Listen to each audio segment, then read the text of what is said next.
Okay, let's just jump right into it. Welcome to today's explainer. Think of this session as, well, a practical workshop. I'm going to step into the role of your veteran mentor today, and we're tackling one of the most silent yet absolutely deadly killers of early-stage startups and scaling businesses. I'm talking about product bloat. If you're a founder right now facing some brutal scaling challenges, or maybe a leader managing a super high-growth team, listen up, because this is for you. We're going to break down the ultimate historical masterclass on how to pivot from absolute product chaos to radical, profitable simplicity.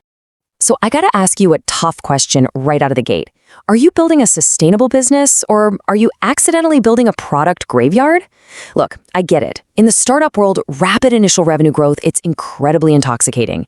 But high growth often masks a pretty dark secret, a bloated, confusing, and ultimately failing product line. Adding more features or launching 10 more variants always feels like progress, right? But honestly, a lot of times, it just accelerates your decline. All right, here's our agenda for today.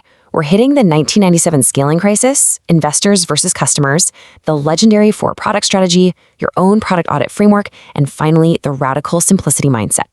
Okay, Section 1, the 1997 scaling crisis. Let's look at a major cautionary tale. This specific era is honestly the ultimate warning sign for modern founders, because it mirrors, almost perfectly, the exact scaling failures we see in startups today, where this brilliant initial vision gets totally lost in a sea of corporate management and misdirection. So by 1996, Apple was quite literally drowning in its own creations, with a staggering 70-plus product variants. No joke. They had the Performa series, the Quadra series, the Sentra series, and under those, over 50 different incredibly confusing models. I mean, you had the Power Macintosh 6100, the 7100, the Performa 5200 CD. Absolute chaos. When you launch that many confusing offerings, you don't just confuse your customers, you confuse your own sales teams. The retailers had zero clue what they were actually selling, and customers had no idea which machine was right for them. And here is the literal cost of all that confusion: $1 billion. Yeah, that was the value of Apple's unsold inventory. Their computers were just sitting there, collecting dust in the stores, which led to a $1 billion loss in a single year. Their market value plummeted by 80%. Because of this massive product bloat, Apple was literally 90 days away from complete bankruptcy. Just let that sink in for a second. Section 2, investors versus customers. So what was the root cause of all of this bloat? Well, it boils down to a trap that almost every high-growth startup faces today: managing for quarterly profits versus building for the actual customer. You really have to notice this fundamental conflict, what we'll call the John Sculley mindset versus the Steve Jobs mindset. Now, Sculley was laser-focused on short-term shareholder profits. And hey, under his early leadership, Apple's revenues actually grew incredibly well on paper. But how did he do it? He artificially raised margins. He took the revolutionary Macintosh and just hiked the price from $1995 to $24.95, basically just to fund advertising and keep the investors happy. He turned what was supposed to be an accessible tool into this unjustified luxury item. The Jobs mindset, on the flip side, prioritized the customer experience, radical simplicity, and long-term brand equity. Jobs understood that profit is really just the natural byproduct of exceeding customer expectations. So by optimizing for those quick quarterly gains, Sculley pushed Apple right into what we call the department store trap. They started behaving like a soda company trying to sell 50 different crazy flavors instead of a tech company pushing innovation. They essentially built a product graveyard. They launched the Newton, a $1,000 digital assistant with honestly hilariously terrible handwriting recognition. They launched the Pippin, a gaming console twice the price of a PlayStation with barely any games you could even play on it. They were just throwing these half-baked products at the wall to see what would generate a quick buck. And guess what? It alienated their entire customer base, all while Microsoft just swooped right in and captured 90% of the market. Moving on to Section 3, the four-product strategy. Sometimes you have to destroy to save. Flash forward to 1997, Steve Jobs returns to a company that is heavily bleeding out, and he radically shifts its trajectory. He realizes he has to literally destroy the product graveyard to save the business. So Jobs' very first bold move wasn't to invent some crazy new gadget, it was to destroy. In a single meeting, he ruthlessly killed 70% of all Apple products. Wow, just think about the sheer courage that takes as a leader, right? But he recognized that Apple wasn't even competing with Microsoft anymore. Apple was competing with itself in a totally losing battle. To save the company, the clutter had to die. Then, Jobs walks up to a whiteboard and draws this exact 2x2 grid. He split the entire future of the multi-billion-dollar company into just 4 quadrants. On the top, consumer and pro.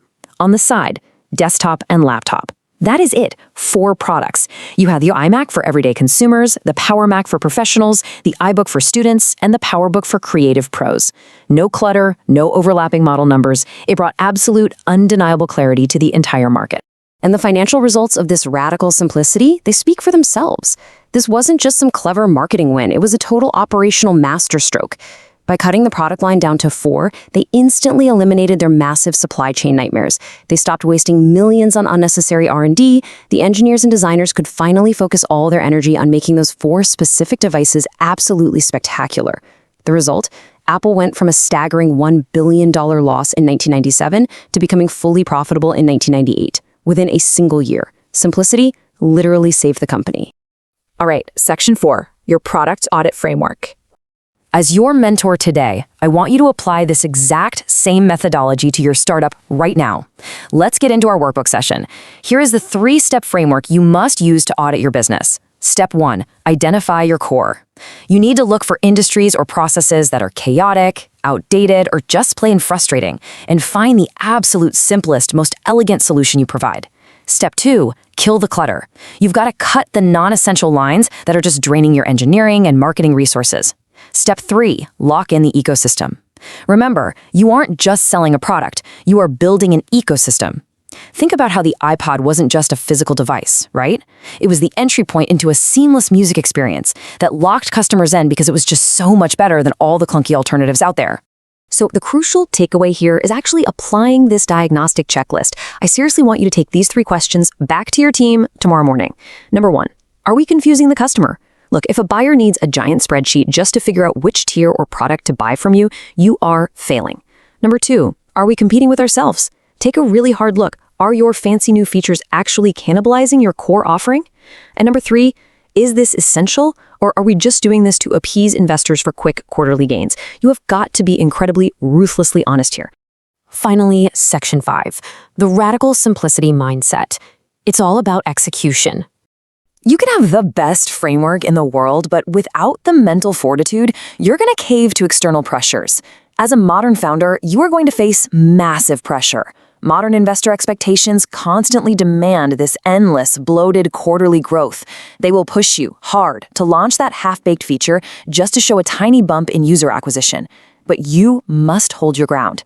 Long-term brand equity is infinitely more valuable than quarterly expectations. Prioritizing exactly what the customer actually needs over short-term profits is the only real way to prevent your business from sliding into irrelevance. You have to step up and be the guardian of your product's simplicity. And if you doubt for a second whether this mindset actually works in the modern era, just look at this timeline. By staying true to this philosophy, launching the iPod, then the iPhone, then the iPad, with the exact same framework of radical simplicity and ecosystem integration, Apple went from a $1.5 billion market cap in 1997 to over $320 billion by 2011, to becoming the first $3 trillion company in history. Radical simplicity does not limit your growth. It is the very foundation that enables astronomical growth. I want to leave you with this final thought from Steve Jobs himself. The only way to do great work is to love what you do. Listen, if you are suffocating right now under product bloat, sitting in meaningless meetings about features literally nobody wants, you aren't doing great work. Have the courage to go into your office tomorrow, draw a simple grid on a whiteboard, and make the hard cuts. Stop building a product graveyard and start building something truly great. Thank you so much for joining me for this explainer.